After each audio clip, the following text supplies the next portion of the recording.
Okay, today we'll be starting medical physics. And in medical physics, very specifically, the topic we have is remote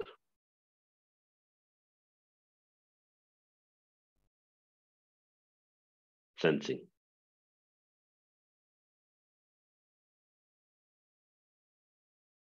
Remote sensing means fetching information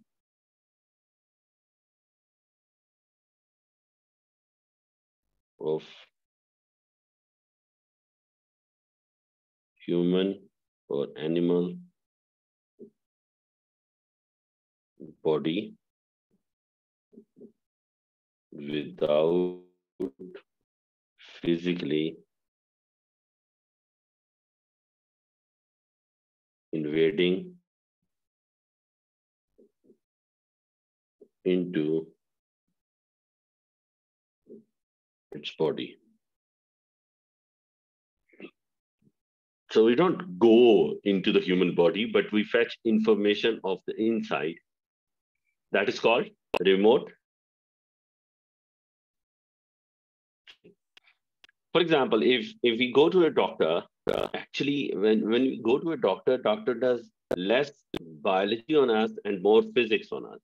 For example, doctor measures our temperature. Temperature. Oh, that is what we study in physics. Okay. Doctor measures our blood pressure. Oh, pressure. We measure. We learned it in physics. Now, doctor does X-ray or ultrasound or CT scan. That is physics. Okay. Actually, the doctor that we visit is called a physician because he's taking care of the physics of the human body. Now, remote sensing means fetching information from the inside of human body without invading into it. In our syllabus,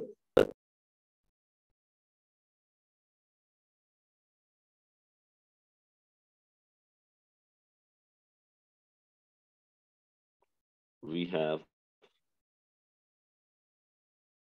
Sir, is this in the notes या हमें लिखना ही? ये लिखना है आपने. अच्छा.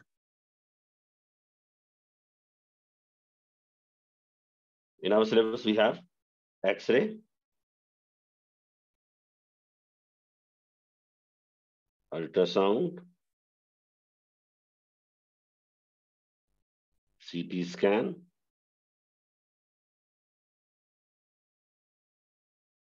PET scan. There was an MRI or MRI which has been removed here. Okay, we don't do MRI anymore.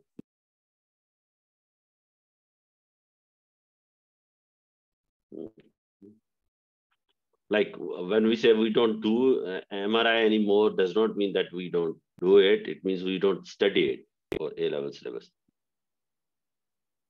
Now,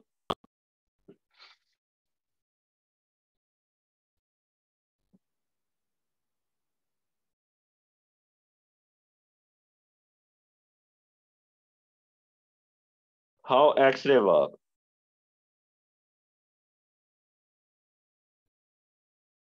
Let's say this is a human being as seen from the top. So the center circle is the head and the two sides are showing shoulders. So we are looking this person from the top. So what we do is we send a beam of X-ray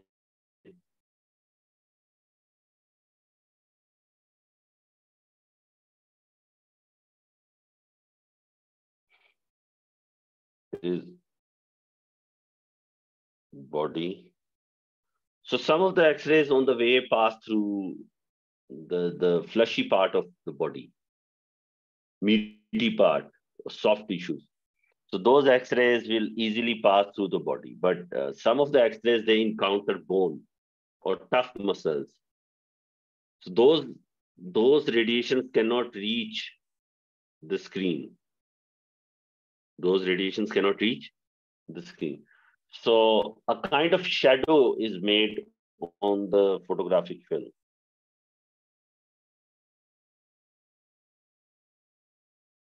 This is a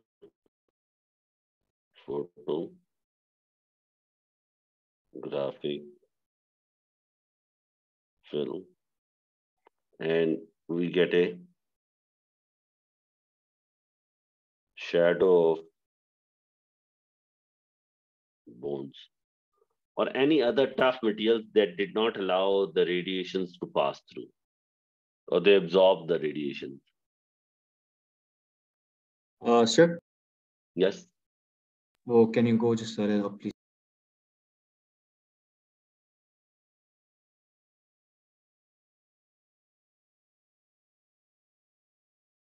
I did not write much to now.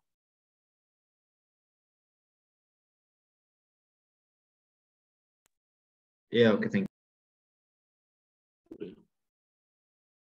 Then in ultrasound, what we do is, let's say,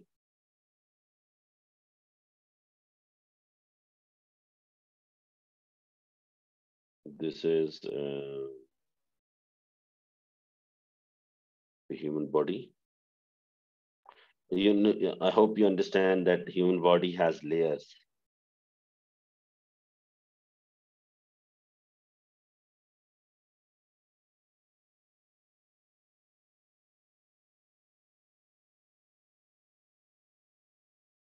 Now, some of the energies, like ultrasound is coming in, it first reflects from the first surface, then some of the ultrasound gets to the next surface and pops out.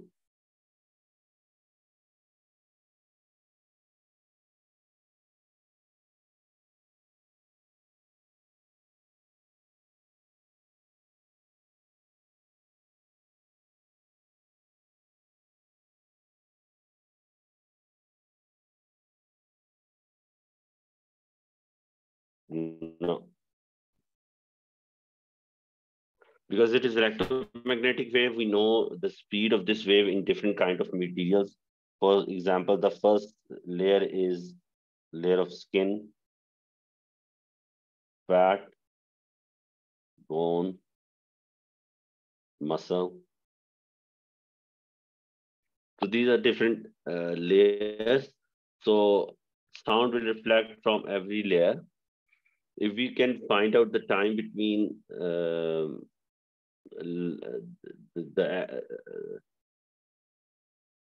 ultrasound, time between ultrasound that reflected from one surface and from the conjective surface, we can find out the thickness of that surface, provided if we know the speed of sound.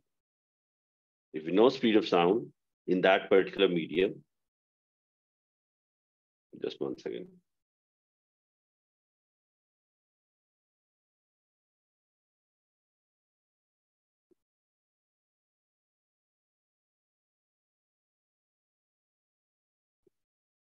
Okay, now sound reflects from different boundaries. So some of the sound reflect from the boundary between skin and fat. Some of the sound reflects from boundary between fat and bone. Some of the sound reflects from bone, between bone and muscle. And some reflect from the other end of the muscle. So between muscle and some other stuff over there. So on every boundary, some of the sound has reflected back. If we have a receiver over here to receive all these,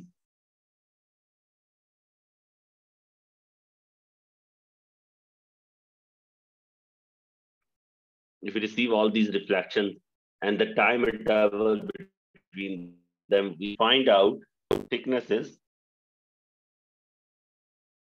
exact thicknesses of each layer.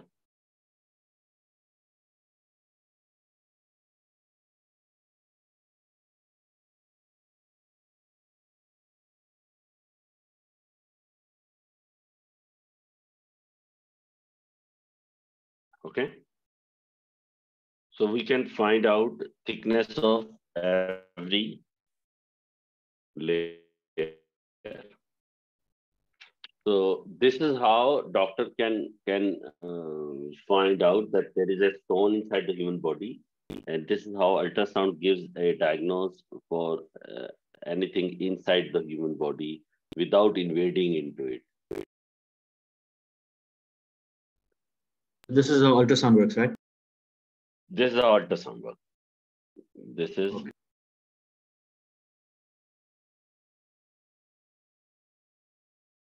ultrasound. This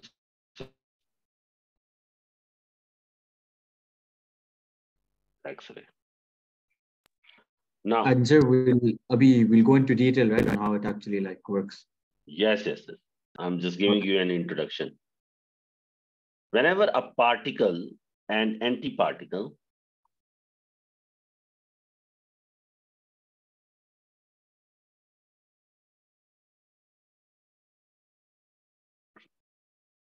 antiparticle, so there is this particle which is coming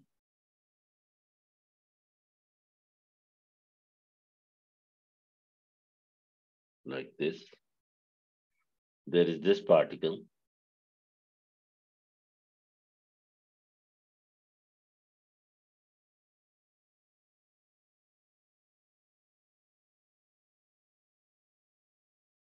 Okay.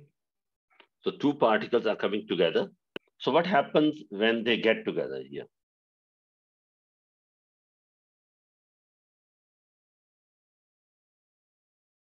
What will happen?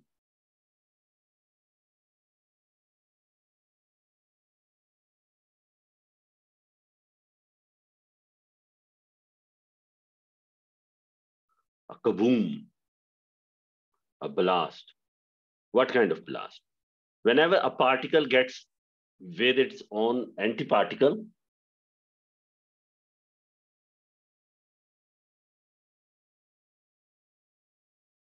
all is converted into energy.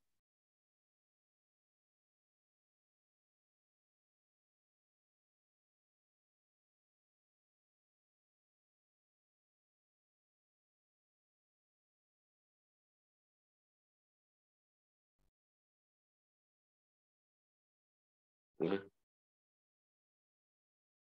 Actually, I should not be making that many arrows. Okay, two arrows. So what happens is all the energy of these particle and its antiparticle, it converts into complete energy as two photons emitted in opposite direction. Okay. So one photon comes out this way and another photon comes this way. So two photons are produced and the mass has completely gone.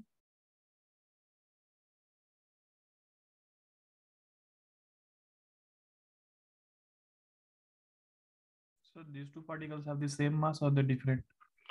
If they are particle and antiparticle of one another, they're supposed to have different charges, but exact same masses. And they are coming together with different velocity? Yes. Sir, what do you mean by energy as two photons are energy released, doesn't it? No, like they convert into energy. Yeah, okay. Mass is gone.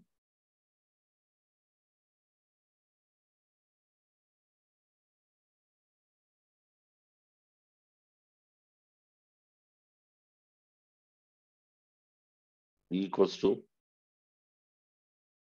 mc square. By applying E equals to mc square, we can find out energy. And then we can find out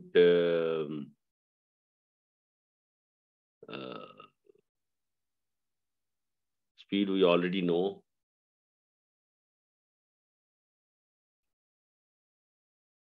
So what else we can find? All mass is gone. All mass converts into energy.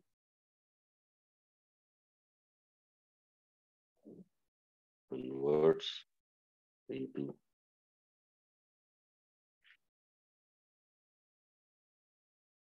all mass converts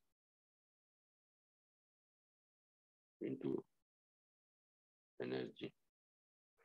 So today, the idea that you remembered or learned that mass never changes, that should change because the mass is gone.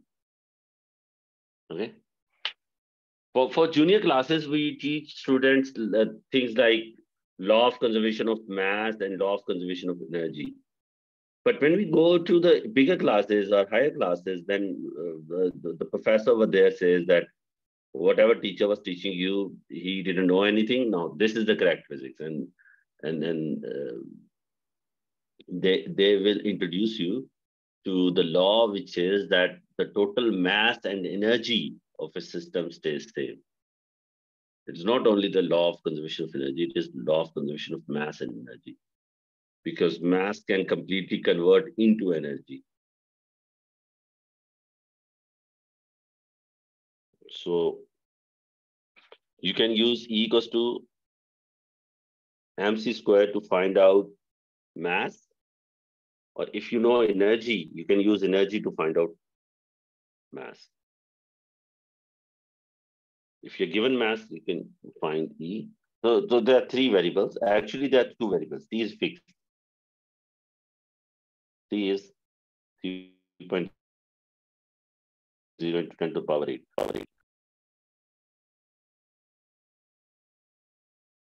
No.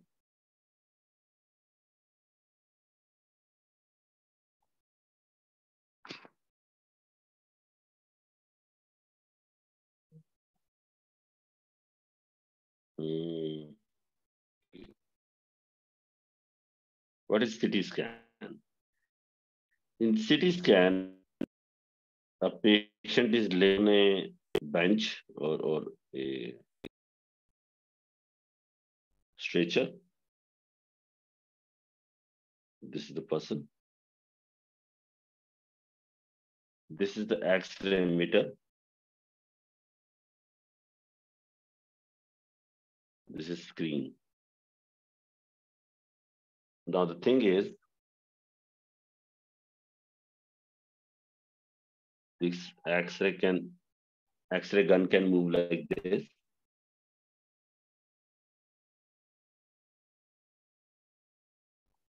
And this one is moving like this.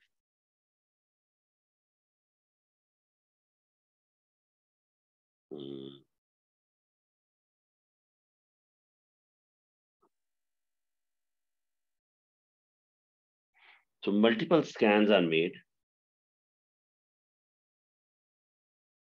For example, one scan is made like this. Its report is generated. Then next is done like this. Then third is good.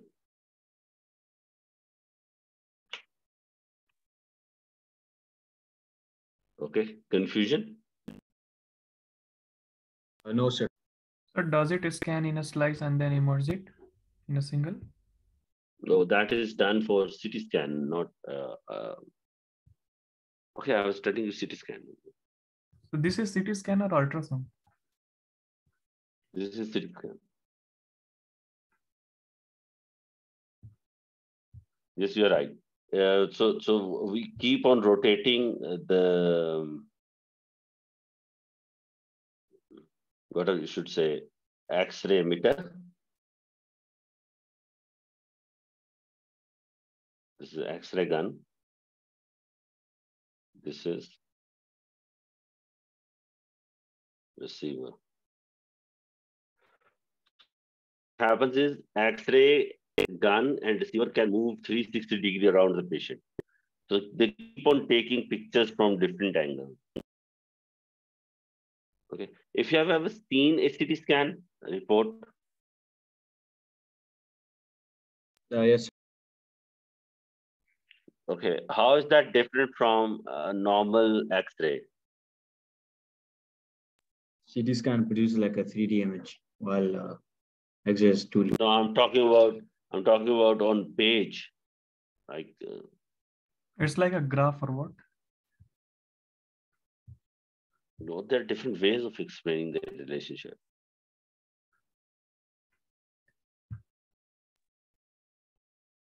So what do you mean, like the CT scan creates images using layers like that, or what?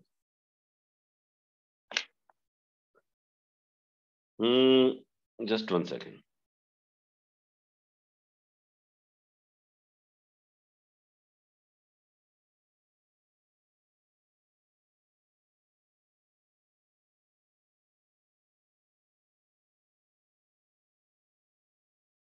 So here we have a report for CT scan. So,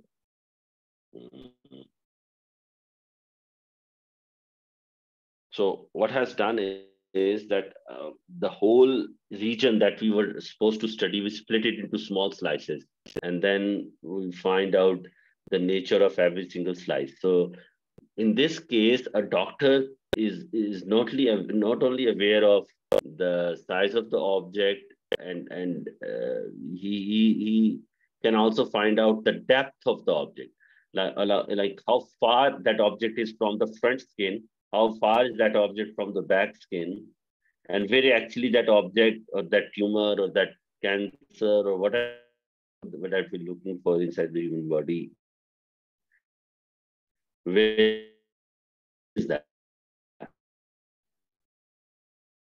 Okay, so this helps you to get a three-dimensional image. Any confusion? So your voice is lagging a bit. So just give me a minute.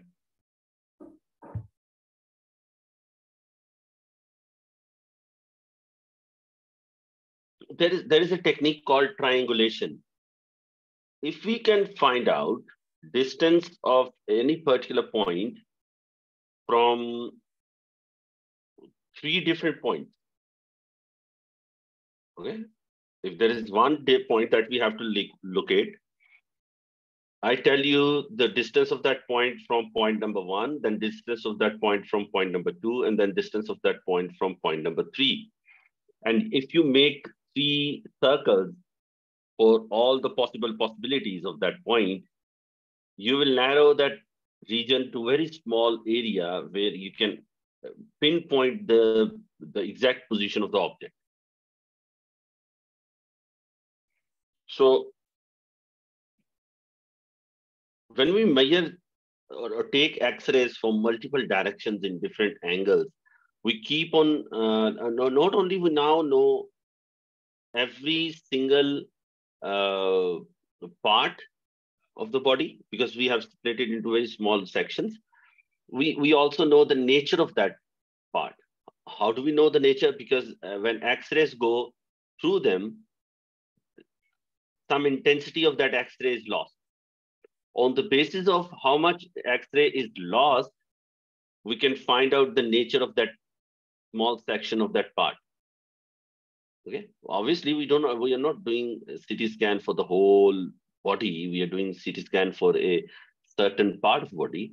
Even that part is split into small slices, and every slice is split into small sections, cubical sections, known as voxels. And every voxel has its own ability of absorption of X-rays because of its nature. Some are made of brain cells, for example. Some are made of tissues, some are made of bones, some are made of muscle.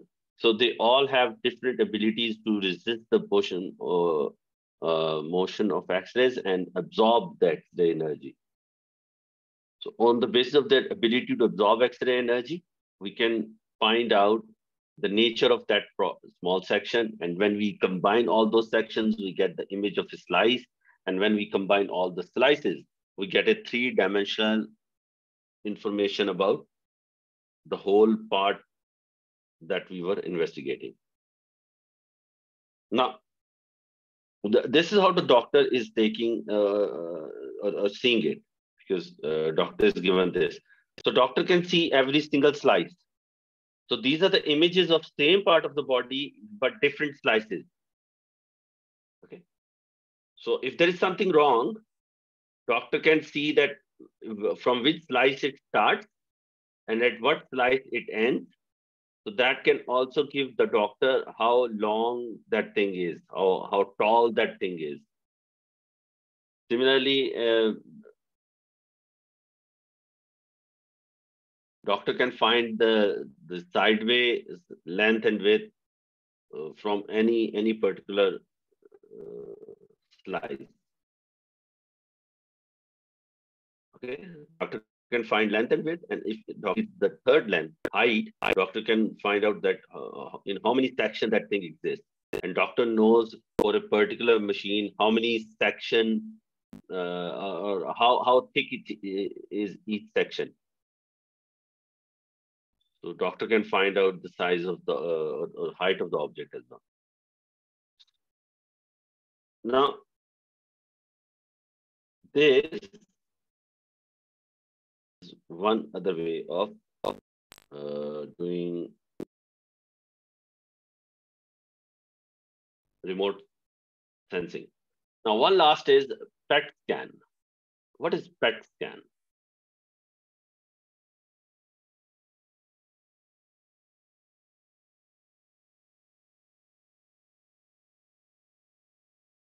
Okay, the first thing that we studied was, okay, this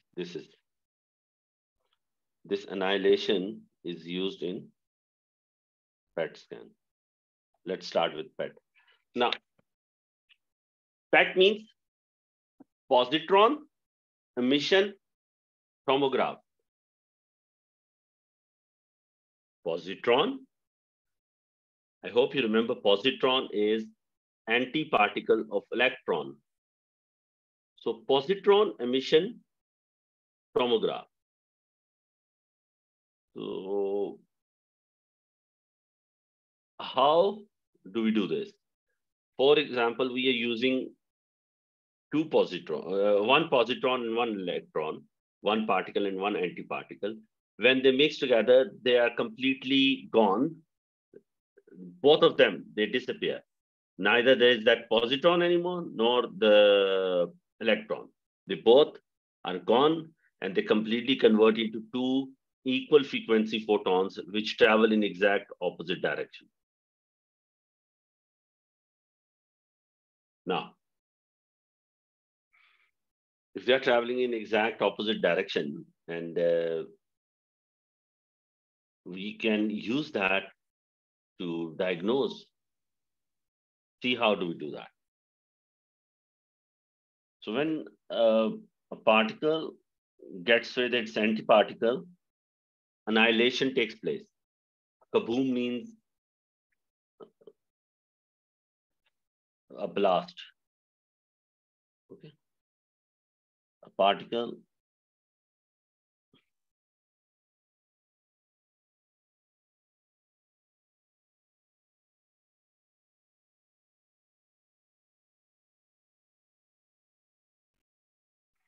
annihilation means total destruction.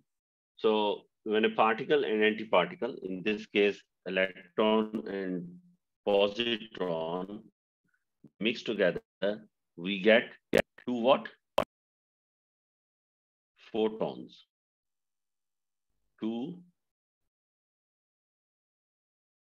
photons. Now we want to find out what is their frequency and what is their wavelength and everything. So if I tell you mass of electron is 9.11 into 10 to the power minus 31 kg, and mass of anti-electron is also 9.11 into 10 to the power minus 31 kg. I hope you remember that for any particle and its antiparticle, it is necessary they both have same mass. So electron and positron, they both have mass of 9.11 into 10 to the power minus 31 kgs.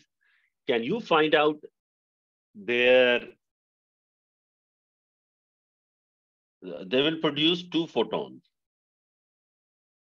Okay. Can you find energy of each, wavelength of each, frequency of each? How do you think you can find out how much energy is produced? What will be the wavelength of each photon? Remember, there will be 2 equal photons. So you can, whatever energy is produced by the total process, you can split it into 2 equal energies. Or you can use just mass of electron and find out the energy of the photon, then lambda of photon, and then frequency of the photon. That will also be the correct answer. Okay, I'm giving you 3 minutes to do it. Your time starts now. Do we have to send it in a group? Yes, that would be better.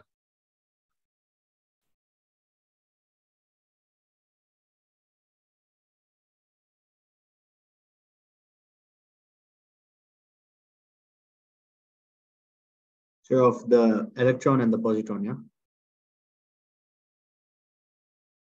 Yes. When they get together, they are completely gone.